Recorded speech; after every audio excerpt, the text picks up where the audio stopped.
You think me, an alien, an otter, but I am the substance of this universe, and I walked here long before you or even Matanui himself. Have you not heard the tales?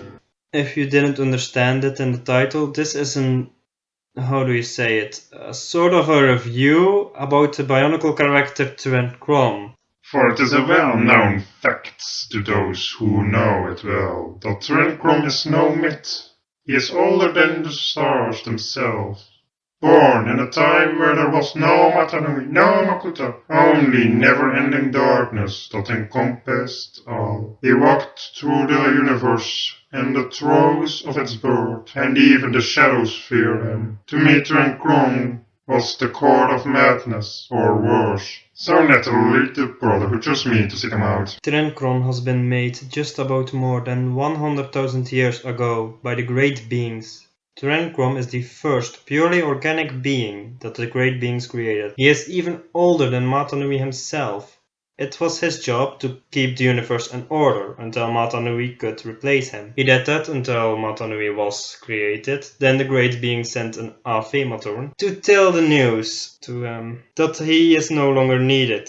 This specific Matorn did not survive the appearance of Tren Krom and went insane. This specific Matorn was sent to Karzani afterwards. The Great Beings have Tren Krom then banished to an island on the right hand of the Matorn universe, where he was fused in with a rock. Before this Great Spirit Matanui was born, the Great Beings created one being who was purely organic. They taught me the ways of the universe they were creating, and they placed me in the score. There I was, to remain, maintaining the heat, the light, all the forces that made the universe whole. My time was always to be short. I was to shepherd this universe until Matanui was prepared to take power. A Matorn of light came to me, and said the hour had come for me to move on. A crafter of canister he was, whose sanity did not survive our encounter. I surrender myself to my fate, only to be exiled here by the great beings, and bound to this rock. The universe, it seems, did not need two supreme beings. So around 79,100 years ago, Makuta Mutran was sent by Makuta Mesorex to see if Tren Krom forms a threat. Mutran was also insane by the side of Tren Krom. But Tren Krom read the mind of Mutran, as a result of which Mutran could see what Tren Krom knows. And as a result, without Tren Krom knowing, Mutran got the information of how to best strike at Matanui. For some reason, Tren Krom let Mutran go after reading his mind, because Tren Krom was intrigued by Mutran. I expected to die when Tren Krom's mind touches mine, and I saw the reality of what he was. I almost wanted to perish at the moment. Better than to live with the memory. But he saw something in my thoughts, and that must have intrigued him. Hard to imagine what it might have been, given how alien he was to any form of life. Rather than crush me in his grasp, Tren Krom explored my consciousness, like an archive mole rooting about for a meal. It was amazing, it was horrifying. It was a view into a mind as far beyond mine, as mine is beyond a firefly, and it was feeling my mind turn into a nest of serpents, hissing and slithering and railing slime. In the story Federation of Fear, Brutaka, Vizon, Takadox, Karapark, Rudaka, Lariska and Makuta's Peria met Tren Krom on his island, where the rendezvous point for the weapons used for their mission was. Vizon was the first to discover him, and Lariska heard a wet breathing sound and something slithering. Tren Krom then created an impenetrable wall so that they cannot escape. He then attacked Brutaka with a tentacle and pulled him into his cave. Brutaka, even with his mental training of the Order of Matanui, had to fight hard to ensure that his mentality doesn't break from Tren Krom's appearance. When Brutaka, Lareska and Makuta Speria try to warn Tren Krom of the danger that Makuta Pterodax poses to the universe, Tren Krom swore to protect. Tren Krom then stopped thinking mid-air before Carbor tried to attack him from behind. But Tren Krom turned around and shattered Karapar into tiny pieces of crystal with his eye beam. No one can approach me without my assist. No one can fight me, no one can kill me. I am eternal. Brutaka and the others tried to convince Tren Krom to help them, but Tren Krom was disappointed. Refused because he thinks that they only brought energy and pain into the world he once protected. He then let the group go because he thinks there is no worse punishment for them than to live in a world they have created. I helped brought a world of order, but from what I have seen in Femal's mind, you have turned it into a universe of madness and fear. It is not worth saving, but it is the universe you and your kind deserve. Go, take yourself from my prison.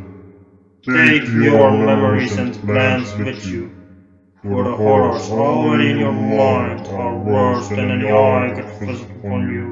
I condemn you to your fate. Life and the universe you and your kind have made. After Makuta Pterodax took over the body of Matanui, Liwa was sent by Artaka to Tren Krom to convince him to fight against Pterodax. Tren Krom, however, tricked Liwa into swapping their bodies. Tren Krom and the body of Liwa was teleported by Artaka to the archives of Onimetru and Metru for a specific task. There he met Maku, Kapura, Hafu and Toa Tuyet. Only Toa Tuyet noticed that something was wrong with Toa Liwa, and Tren Krom had to talk like Liwa to convince the Matoran. Tren Krom also read the mind of Toa Tuyet and noticed she wants to take over the universe. Later the group met Toa Bamonga and Pokes in an illusion, and Tren Krom freed them from their illusion created by Pterodax.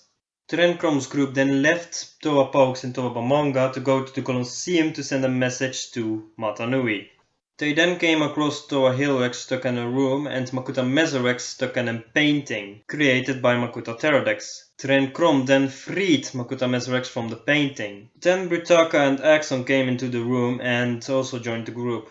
After Tren Krom sent a message to Matanui, who is on another planet, about the golden armor, helryx, together with Axon and Makuta Mesorex, wants to destroy Pterodax and the body of Matanui to save other planets from being conquered, but that means that the universe they live in and all of them have to die. Tren Krom, Brutaka and Toa Tuyet didn't agree with that because Matoran universe will be destroyed by killing Makuta Pterodax. So the two fought against each other until death. It only stopped when Artaka entered the room. Artaka then switched the bodies of Liwa and Tren Krom back to where they belong. After the death of Pterodax, Tren Krom was freed by Velika and was free from his island.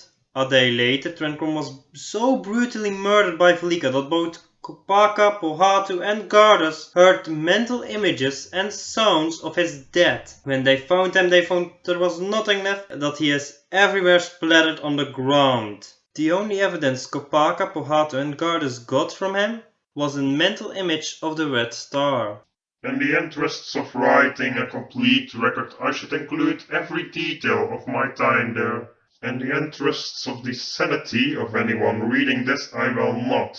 I remember only a scarlet mass, a face that was no face, tentacles lined with tiny sharp hooks, eyes that were a little more than holes in a gelatinous skull, and that voice made Makuta Pterodax sound lilting and sweet. Tren Krom doesn't have an official set, but we know everything about what he looks like from the description given to us. He has a purely organic gelatinous body with tentacles and hooks as arms. He is scarlet red colored and looks so horrible that even the Order of Matanui agent Brutaka had to fight for his mentality. He's also the only one of his kind. Tren Krom is very powerful, almost as strong as Matanui himself. He can thus read and share thoughts with other beings and can even switch bodies. His mental powers are so strong it can even break chaotic Makuta Pterodex has illusions while he is in the body of Mata Nui. He can change the environment around him and can shoot some kind of beam out of his eyes that can destroy anything aimed at.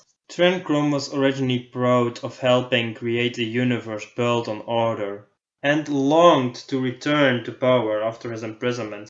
However, after 100,000 years learning that the world he once protected has become chaotic, he lost faith in its value. Nonetheless, he still felt a duty to protect the universe from Pterodex. Though he wanted revenge on the great beings, after 100,000 years of getting wiser, he knows it wouldn't help. Tren Krom is the most Lovecraftian bionicle that exists. He also has 3 places named after him. The island Tren Krom, where he's stuck on, the Tren Krom Peninsula of the Northern Continent, and the Tren Krom Beak of Takoro on the island of Mata Nui. That was named by Vakama after the legend of Tren Krom. If you want to know more about Tren Krom yourself, read the Mutran Chronicles, Federation of Fear, Reign of Shadows, and The Power That Be. Sorry if my voice is not good enough, sorry if I did something wrong, and sorry if this was terrible, but I hope you enjoyed.